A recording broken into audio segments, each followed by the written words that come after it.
भिखिया चरवा में भरी के, दई दे तू भिखिया चरवा में भरी के, दई दे तू भिखिया चरवा में भरी के, दई दे तू भिखिया चरवा में भरी के, दई दे तू भिखिया चरवा में भरी के, दई दे तू भिखिया चरवा में भरी के, पहली मुठिया सिंदूरवा के दीहू, पहली मुठिया सिंदूरवा के दीहू, साथ साजन रहे जीवन भरी के, साथ सजन रहे जीवन भरी के, साथ साजन रहे जीवन भरी के, साथ सजन रहे जीवन भरी के, देखिया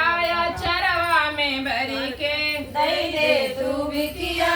चरवा में भरी के, दूसरी मुठिया होरिलवा के दीहू, दूसरी मुठिया होरिलवा के दीहू, दूसरी मुठिया होरिलवा के दीहू, दूसरी मुठिया होरिलवा के दीहू, दूसरी मुठिया होरिलवा के दीहू, दूसरी मुठिया होरिलवा के दीहू, खेल गोदिया उमर जीवन भरी के, खेल गोदिया उमर जीवन भरी के, खेल मुठिया उमर जीवन भरी के, खेल मुठिया उमर जीवन भरी के, दई दीहू भिखिया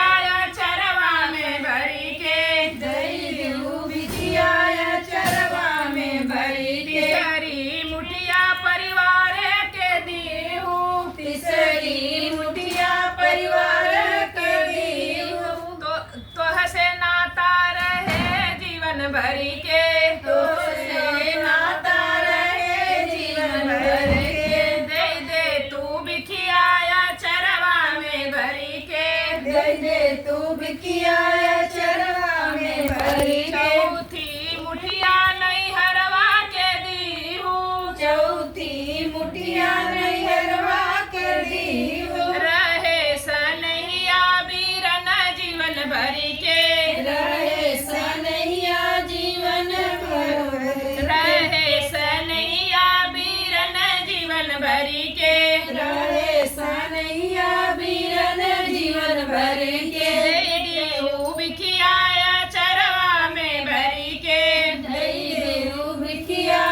चरवा में भरी के, पचवी मुठिया सब सुहागन के दीहू, पचवी मुठिया सुहागन के दीहू, पूजा करे जीवन भरी के, पूजा करे जीवन भरी के, मनसा पुराए जीवन भरी के, मनसा पुराए जीवन भरी के, दे दीहू भिखिया चरवा में भरी के, दई देहू भिखिया चरवा में भरी के, सान मैया की जय। कलश देवता की जय। आप कहानी कहा